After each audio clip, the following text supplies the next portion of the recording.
Hello student, আমি বিশ্বজিৎ। আজ আমি গ্র্যাজুয়েশনের জিওগ্রাফি বিষয়ের 4 সেমিস্টারের পাস কোর্সের সাজেশনটা দিচ্ছি। দেখো, যে সকল ছাত্রছাত্রীরা বর্ধমান ইউনিভার্সিটির কলেজগুলিতে পড়াশুনো করছো তাদের জন্য এই সাজেশনটা। প্রশ্নমান 10-এর জন্য যে প্রশ্নগুলি খুবই গুরুত্বপূর্ণ সেগুলি বলছি। 1 নম্বর প্রশ্নটা আছে, উপকূলীয় অঞ্চলের বাস্তুতন্ত্রের গঠন এবং কার্যকারিতার ব্যাখ্যা দাও।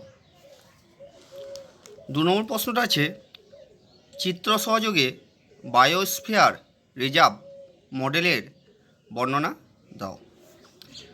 3 নম্বর প্রশ্নটা হচ্ছে, বায়ু দূষণের কারণ ও ফলাফলগুলি চিহ্নিত করো।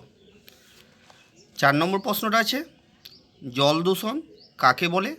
জল দূষণের বিভিন্ন কারণ ও তার প্রভাবগুলি আলোচনা করো। 5 নম্বর প্রশ্নটা আছে, পরিবেশ ভূগোল অধ্যয়নে দৃষ্টিভঙ্গিগুলি কী কী?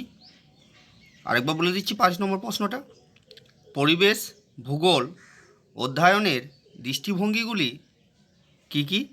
ভারতের বন্যপ্রাণী সুরক্ষা আইনগুলি সম্পর্কে সংক্ষেপে লেখো। পরের প্রশ্নটা আছে, চিপকো আন্দোলন সম্পর্কে টিকা লেখো। 7 নম্বর প্রশ্নটা আছে, ভারতের বিভিন্ন রামসার সাইটগুলির ভৌগোলিক অবস্থানসহ উল্লেখ করো। রামসার কনভেনশন এর গুরুত্ব ব্যাখ্যা করো।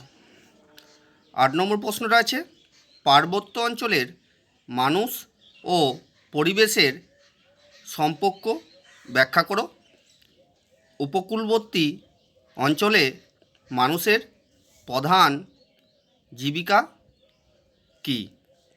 এতটাই ছিল প্রশ্নমান 10-এর জন্য গুরুত্বপূর্ণ প্রশ্নের সাজেশন। এর পরের ভিডিওতে প্রশ্নমান 5 এবং প্রশ্নমান 2-এর সাজেশনগুলো দিয়ে দেওয়া হবে। এতটাই।